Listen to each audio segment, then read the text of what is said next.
So, good evening, good evening, good evening. We are back again, and we are going to talk about United. Good job the lid was on that, innit? Otherwise, it'd be all over me, Mac now. Smash the like buttons, guys. Smash the likes up. And make sure you are subscribing to the channel. Less than 70 subs from 26k. Cheers, guys. Make sure you leave your comments and super chats down below as well. And I will be live for the Asna versus Luton tonight. So keep your eyes peeled for that. I'm fully expecting us to go and slap them after that extremely stinky, boring 0-0 load of rubbish, really, to watch football.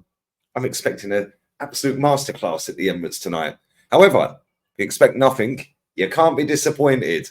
Anyway, we're going to talk about Jason Wilcox, Dan Ashworth, the Butcher.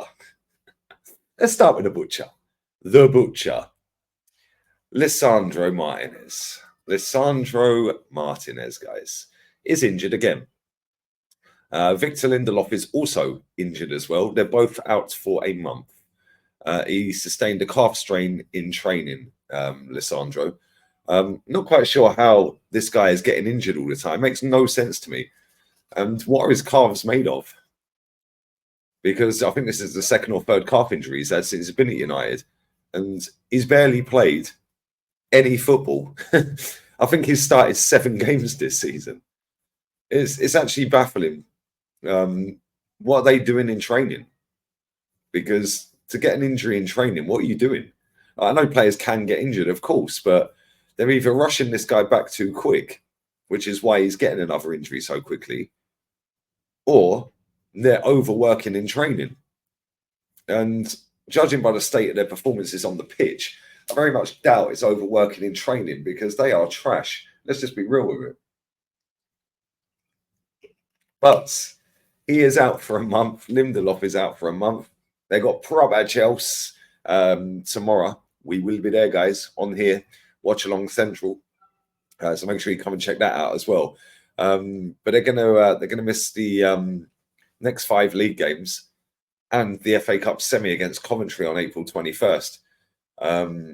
Defenders returned just recently from a knee injury suffered on the 4th of Feb against West Ham. Came on as a sub in the draw at the weekend against Brentford. It was a foot injury he had previously, plus the knee injury. But he was out from mid-September for 5 months with a foot injury. Then he's had a knee injury. Now he's got a calf injury. Mate, just bin him. Just bin him. Bin him. Just bin him. But then, there we go. Ten Hag also has Luke Shaw and Tyrell Malacia unavailable because of injury, leaving only Harry Maguire, Diogo Dalot, and Aaron Wan-Bissaka, and Willie Kambawa,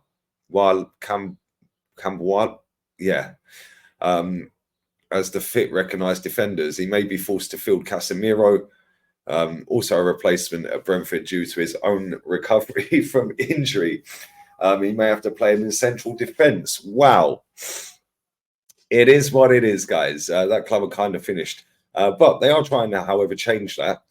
Smash these likes up. That would be great. By getting Jason Wilcox in. And trying to get Dan Ashworth in as well. I'm going to read this out as well. If I can. Where are we, guys? There it is. Right, they've obviously brought in Barada from Man City. Dan Ashworth's on gardening leave. In fact, let's start with Dan Ashworth. Dan Ashworth's on gardening leave. And what have I done here? Dan Ashworth's on gardening leave. And they're haggling, Man United are haggling with Newcastle because he's off for 9 months. He has to see out that 9 months notice period. So putting him on gardening leave, I'm assuming, covers that 9 months where he's just sat home doing nothing, but he's not allowed to go and work for somebody else. Man United have been told 20 million quid, you can have him. I'm not quite sure Man United are going to pay 20 million quid for a guy who can be working and available for them in November. We're what, April? Are you going to pay 20 million to get him in now? I mean, Man United have got the money. Of course they have. They're a massive football club, but You're going to go and pay 20 million now when you can already get him. You can get him in November for free because he's off his gardening leave. He's free from the tune, and he can come to you for nothing. Especially when you've already got Omar Barada there.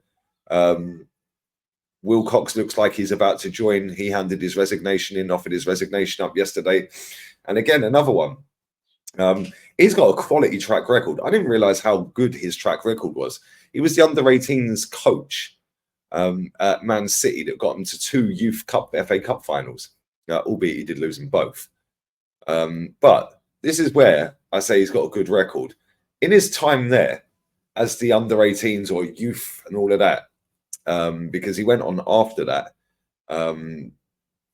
to have a role like basically, you know, head of recruitment, head of youth development or whatever it was. I think it was head of youth development, wasn't it? Where are we? Joining Man City is academy coach. Academy coach, there we go. Yeah, and then he was the under-18s. But listen, the way they've sold players since he was there, whilst under Pep, is insane. I didn't know the exact figure, but whilst Wilcox was at Man City, 452 million quid's worth of young talent they have sold from their academy. To put that into context, in that time, Man United have sold 71 million. Now, if you add in the fact, Wilcox and Barada worked with each other.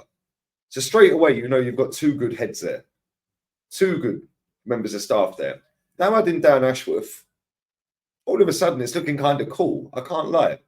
It's looking kind of decent. It's looking like United could be back again.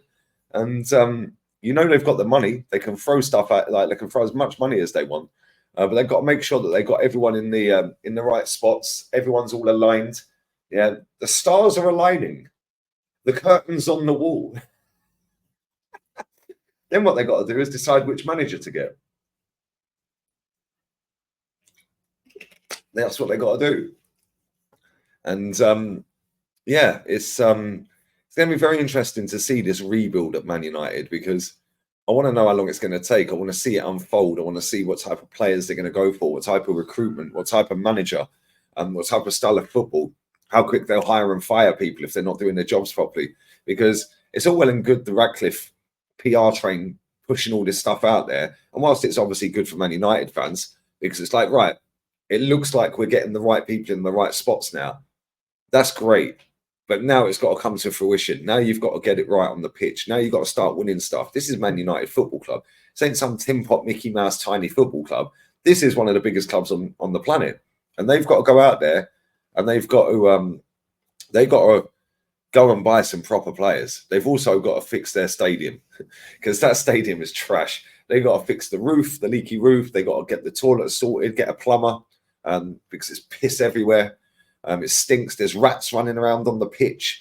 I mean, it's absolutely disgusting. The Wembley of the North is what they're looking to do by either renovating or building a new stadium. So, yeah, exciting times for United if you are a United fan. But if I was you, I'd think about this with a little bit of caution as well, because you're seeing all this stuff out unfold. But we also know Man United are one of the biggest PR clubs on the planet. So don't get too carried away with what you're reading and what you're seeing and hearing. Yeah, because Man United are probably doing this to go and get this. So I do think them two are coming. Pause. I do think they're going to sign for United. But it's what you do on the pitch from now. Like, where do you go with the manager? Leave it in the comment section. Who do you want? Where do you go playing staff-wise? Which players are you going to keep? Which players are you going to bring in? Which players are you going to go, right, okay, we'll loan you out. Actually, we'll sell you. But the one thing Wilcox did at Man City, they were getting rid of some of them youth team players for super good money, man. Super good money. I know he didn't win the Youth Cup with them.